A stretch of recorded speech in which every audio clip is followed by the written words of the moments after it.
मुख्यमंत्री देवेंद्र फडणवीस आणि मंत्री धनंजय मुंडे हे आता 3 दिवस दिल्ली दौऱ्यावर आहेत.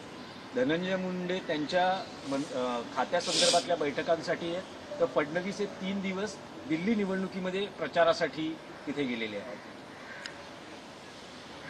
देवेंद्र फडणवीस हे महाराष्ट्र वारावर टाकून नेहमीच फिरत असतात. आधी डावसला होते, आता दिल्ली प्रचारासाठी गेलेत, उद्या अन्य कुठे जातील. आपण महाराष्ट्राची काही जबाबदारी आपल्या शिरावर पडलेली आहे हे त्यांनी लक्षात घेतलं पाहिजे. पण आता असं आहे की शेवटी ते स्टार प्रचारक आहेत. महाराष्ट्रात त्यांच्या पक्षाने जागा जिंकलेल्या आहेत, त्याचे श्रेय फडणवीसांना मिळत आहे. आणि महाराष्ट्राचाच फॉर्म्युला दिल्लीत वापरला तर प्रचार न करताही भाजप जिंकेल. फडणवीसांना जायची गरज नाही.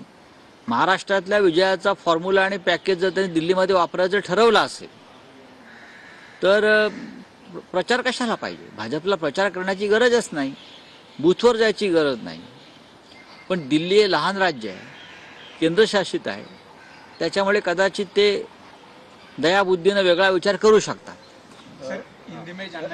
मराठीत 1-2 प्रश्न. रावसाहेब, सत्ता स्थापन होऊन अजून 2 महिने उलटत नाही तोपर्यंत भाजपनं शिंदे शिवसेनेला घेरण्याची तयारी सुरू केली आहे. एकनाथ शिंदेंच्या मतदारसंघात गणेश नाईक बैठक घेत आहेत. त्यांचं असं म्हणणं आहे की मी पालघर जिल्ह्याचा पालकमंत्री आहे, दर 1-2 महिन्यांनी मी इथे जनता दरबार लावणार आहे आणि ठाण्यामध्ये तर दर 3 महिन्यांनी लावणार आहे. नवी मुंबईमध्ये हा माझा मतदारसंघ आहे, इथेही मी जनता दरबार लावणार आहे. त्यात चुकीचं काय आहे. गणेश नाईक हे एकनाथ शिंदे यांना वरिष्ठ आहेत, सिनियर आहेत.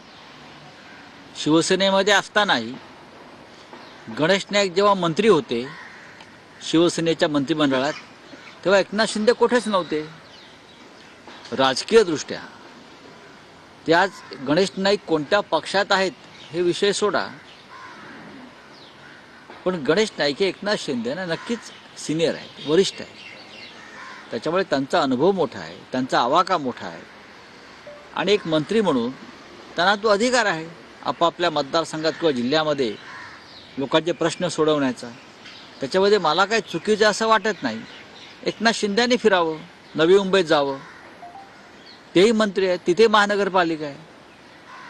पण ते रुसून बसलं असं कळलं मला.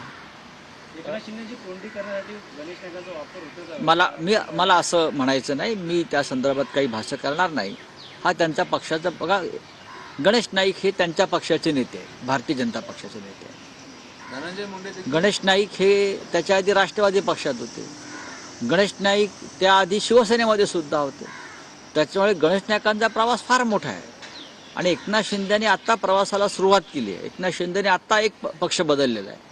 अजून जेव्हा ते 2-3 पक्ष बदलतील भविष्यामध्ये, मला ती साधारण शक्यता वाटते, त्यावेळा ते त्यांची स्पर्धा होईल पक्ष बदलण्याची आणि सिनियरिटीची. पण राऊतसाहेब, एकनाथ शिंदेंच्या नाराजीच्या बातम्या सतत येत आहेत.